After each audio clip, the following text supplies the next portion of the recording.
Hi, ബേസിൽ ജോസഫിന്റെ പൊന്മാൻ directed by Jyothish Shankar. ഈ cinema ആദ്യം കാണുമ്പോൾ ഒരു 15 കൊല്ലം മുമ്പുള്ള മലയാള സിനിമ കാണുന്ന ഫീൽ ആയിരുന്നു കേട്ടോ. ഫ്രം ടൈറ്റിൽ കാർഡ് തൊട്ട് വിഷ്വലി ഈ സിനിമ അങ്ങനെ തന്നെയാണ്. പഴയ ഒരു സിനിമ കാണുന്ന ഫീലാണ്.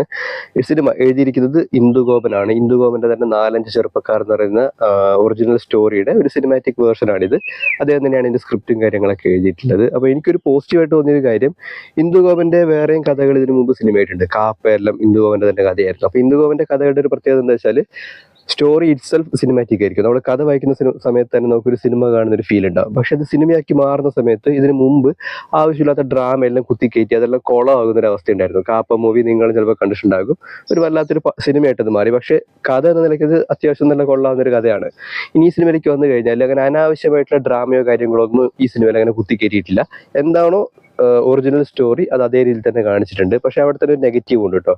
ഈ കഥ ഒരു സാധാരണക്കാരൻ വായിക്കുന്ന സമയത്ത് അയാളുടെ മനസ്സിലേക്ക് എന്ത് വിഷ്വലാണോ വരുന്നത് അത് അതേപോലെ തന്നെയാണ് സിനിമയിൽ കാണിച്ചിട്ടുള്ളത്. അതായത് ഡയറക്ടർ അയാളുടേതായിട്ടുള്ള സ്കില്ലോ കാര്യങ്ങളോ ഒന്നും ഉപയോഗിച്ചിട്ടില്ല. ഒരു